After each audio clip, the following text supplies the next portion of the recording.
ଦେଖନ୍ତୁ ଓଡ଼ିଶାରେ ଯଦି ଦେଖନ୍ତୁ କୌଣସି ଜଏଣ୍ଟ ପ୍ରପର୍ଟିକୁ ଅଂଶୀଦାର ମାନେ ଯଦି ଚାହିଁବେ ଆପୋଷୀ ଯେଉଁ ବଣ୍ଟନ ବା ପଟ୍ଟା ଅଲଗା କରିବା ପାଇଁ, ତାହେଲେ ସେ ଏଇ ଉପାୟରେ ସେ କରିପାରିବେ।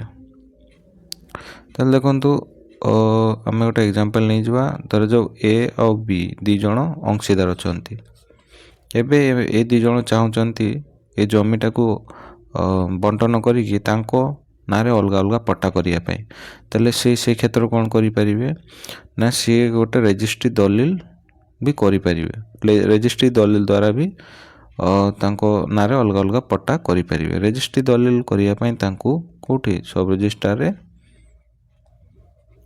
ସବ୍ ରେଜିଷ୍ଟ୍ରାର ଅଫିସରେ ଯାଇକି ଦୁଇ ଜଣଙ୍କୁ ଗୋଟେ ରେଜିଷ୍ଟ୍ରି ଦଲିଲ କରିବାକୁ ପଡ଼ିବ। ବା ତାକୁ କହନ୍ତି ପାର୍ଟିସନ୍ ଡିଡ୍ କରିକି ତହସିଲ ଅଫିସରେ ତାଙ୍କ ପଟ୍ଟା ଅଲଗା ଅଲଗା କରିପାରିବେ।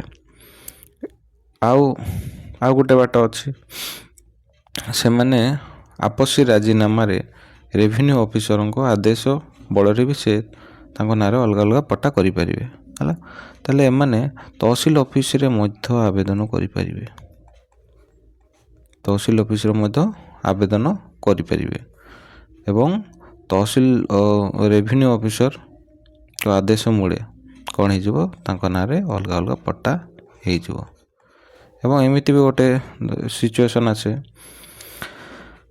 ଯେ କିଛି ଅଂଶୀଦାର ଚାହାନ୍ତି ଜମି ଅଲଗା କରିବା ପାଇଁ, କିନ୍ତୁ କିଛି ଅଂଶୀଦାର ରାଜି ହୁଅନ୍ତି ନାହିଁ। ସେ କ୍ଷେତ୍ରରେ କ'ଣ ହେବ? ଧରାଯାଉ ଆମେ ଗୋଟେ ନେଇଯିବା, ଧରାଯାଉ ଏ ରାଜି ଅଛି ଏ ଜମିଟିକୁ ଅଲଗା କରିବା ପାଇଁ, କିନ୍ତୁ ବି ଏଠି ରାଜି ହେଉନି କି ସହମତି ଦେଉନାହିଁ। ସେ କ୍ଷେତ୍ରରେ ଏ କ'ଣ କରିପାରିବ ନା ଏ ସିଭିଲ୍ କୋର୍ଟରେ ଗୋଟେ ପାର୍ଟିସନ୍ ସୁଟ୍ କରିପାରିବ। ପାର୍ଟିସନ୍ ସୁଟ୍ କରିକି ଯେଉଁ ଡିକ୍ରିଟି ହେବ, ଯେଉଁ ବିଚାର ହେଲା ପରେ ଯେଉଁ ଡିକ୍ରି ହେବ,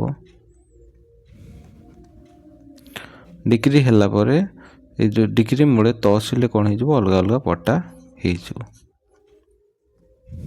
ତାହେଲେ ଓଡ଼ିଶାରେ ଏମିତି ଅଂଶୀଦାର ମାନେ ଚାହିଁଲେ ଏଇ ଭାବରେ ସେମାନେ ନିଜ ଜମିକୁ ନିଜ ଯେଉଁ ଜଏଣ୍ଟ ପ୍ରପର୍ଟିକୁ ଅଲଗା ଅଲଗା କରି ନିଜ ନାଁରେ ଅଲଗା ଅଲଗା ପଟ୍ଟା କରିପାରିବେ।